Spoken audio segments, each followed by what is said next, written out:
на этот вопрос подключим Ирину Фрис, народную депутатку Украины, фракция «Европейская солидарность», которая сейчас с нами на прямой связи, и продолжим. Ирина, чуєте нас? Вітаю вас. Да, добрый вечер. Ирина, да, доброго вечера. Как вы оцениваете ситуацию, которая сложилась вокруг телеканала АТР с блокировкой ее финансирования?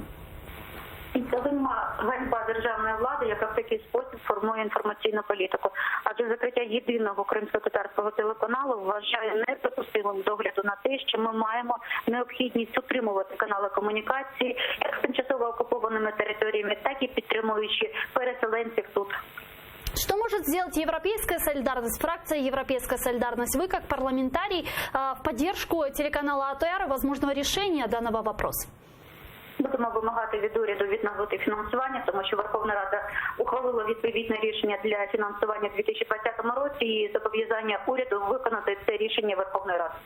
Ну, такое обращение к парламентарию. Возможно ли, к примеру, на законодательном уровне закрепить, чтобы телеканал не был как обычным предприятием, а именно был инструментом в информационной войне? Потому что телеканал является мостом между материковой Украиной и Крымом и является связью между теми людьми, которые остались там и верны Украине. Поэтому закрывать вот таким образом телеканал тоже подло является. И поэтому принять какой-либо закон или на уровне правительства изменения в постановлении, я не знаю, как можно все это продумать, чтобы телеканал не рассматривались как просто частная компания, которая там занимается чем-то, а именно телеканал, который вещает на Крым. Да, что была отдельная программа, ориентированная на крымско-татарское медиа.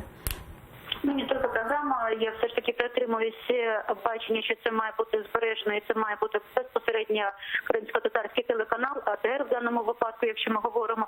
У нас сьогодні відбувається виїзне засідання Комітету з прав людини безпосередньо в персоні. Вони були на КПВВ. Я майже впевнена, що після повернення буде відповідне рішення як комітету, так і представників, які є від Європейської солідарності, членами комітету, я маю на увазі пана Ахтемовича Єгоза, Мустафу Джемілєва, стосовно того, щоб негайно відновити фінансування і на законодавчому рівні закріпити регулярне постійне фінансування телеканалу АТР.